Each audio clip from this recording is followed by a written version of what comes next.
No one tells you how it all ends. We talk about memory loss, confusion, and personality changes, but what actually causes death and dementia? It's time we talk about the part no one prepares us for. Hi, I'm 𝗗𝗂𝘁𝗵. My wife Sonia was diagnosed with Alzheimer's in January 2020 at the age of 65. I've seen too many caregivers suffer physically, emotionally, and mentally, oftentimes more than the loved ones they care for. I was determined not to let this disease take me down, and I found a way to cope. Now I help other caregivers do the same. I get asked by many different people, how does someone die from dementia? Most people think it's just about memory loss, but the reality is far more complex and heartbreaking.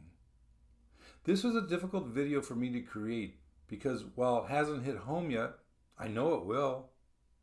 Dementia is a tough journey, not just for the person diagnosed, but also for their loved ones. Understanding what happens as the disease progresses and how to provide compassionate care can make a world of difference. Dementia moves through different stages, starting with mild symptoms and eventually leading to total dependence. Each phase comes with its own challenges, and knowing what to expect helps caregivers be better prepared. Early stage dementia.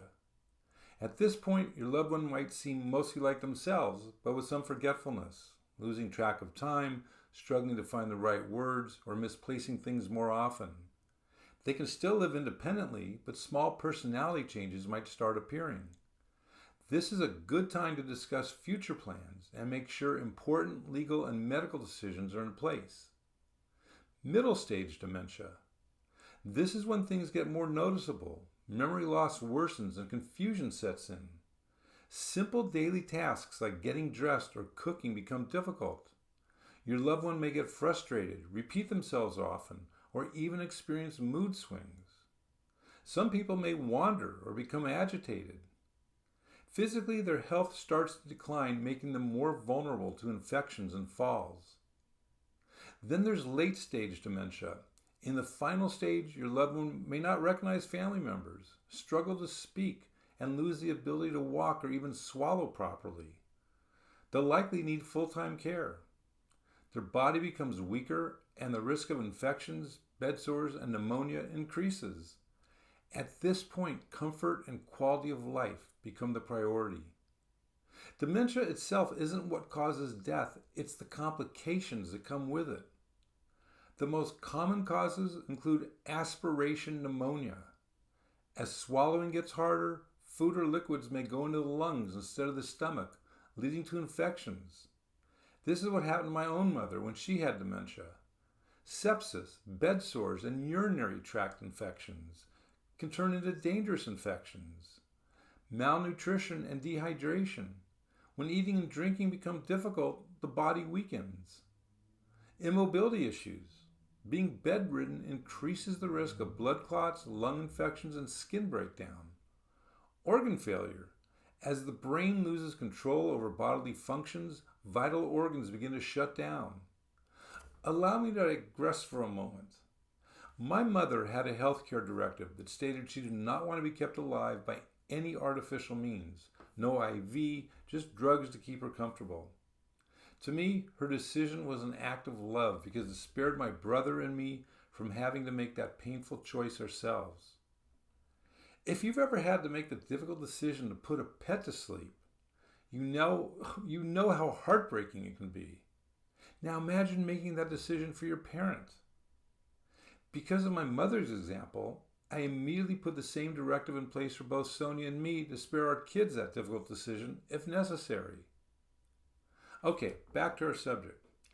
Caring for someone with dementia can be emotionally and physically draining. The key is patience, love, and focusing on their comfort. Here are some ways to keep the emotional connection. Talk and engage. Even if they don't remember who you are, your presence and voice can be soothing. Stick to a routine. Familiarity helps reduce confusion and anxiety. Validate their feelings. Instead of correcting them when they're confused, gently go along with their reality and redirect it to a comforting topic. Find activities they enjoy. Music, looking at old photos, or simple crafts can bring moments of joy. Here's some ways to help meet physical needs. Help with eating and drinking. Serve soft foods. Offer small meals and use easy-to-hold utensils. Prevent dehydration. Offer fluids throughout the day in small sips. Keep them safe. Remove trip hazards. Install grab bars and help with mobility. Maintain hygiene and skin care. Regular bathing and moisturizing prevent infections and bed sores. Preparing for the final stages. Consider hospice care. Specialized end-of-life care can provide comfort and support for both the patient and family. Recognize the signs of dying. This is a tough one. Increased sleep, shallow breathing, and loss of appetite are common near the end. Prioritize comfort. Focus on pain management, soothing music, and a calm environment rather than aggressive medical interventions. And take care of yourself too. Caregiving is exhausting. Seek support from loved ones, respite care, or caregiver groups. As hard as it is to watch someone decline, your love and care can make all the difference. Holding their hand, playing their favorite song, or simply sitting with them can bring them peace. Even when they can't express it, they feel your love. A few final thoughts. Dementia is a long emotional journey, but knowing what to expect helps you prepare for each stage. By providing emotional support, ensuring physical well-being, and focusing on dignity at the end of life, caregivers can offer their loved ones comfort and peace in their final days. Although it's not an easy road, the love and care you give make all the difference. Have you had to make an end-of-life decision for someone with dementia? If you feel comfortable, share your story in the comments. I read every one, and your experience could help another caregiver feel less alone. If you're feeling overwhelmed, exhausted, or like you're losing yourself in caregiving, you're not alone. That's exactly why I created Caregiver Mastery, a step-by-step roadmap designed to help you manage stress, anger, and burnout so you can care for your loved one without sacrificing yourself in the process. Inside, you'll learn how to say yes to yourself without guilt, reduce overwhelm, and find peace, even during the hardest moments. I call this place Heaven Island, a mindset of calm and clarity where you can care for your loved one without losing yourself. And just so you know, this isn't some giant time-consuming program. I didn't create it to add more to your plate. I created it to lift some of the weight off your shoulders. The lessons are short and practical, and if you apply what I teach in just minutes a day, I guarantee you'll start to feel a real difference in 2 or 3 weeks. Click the link below or visit caregivermasterycourse.com to get started today. If this video helped you, please like, share, and subscribe. I offer caregiver support videos every Monday and Thursday.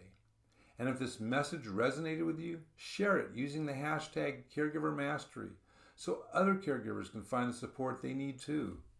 You're not alone in this. Let's do this together.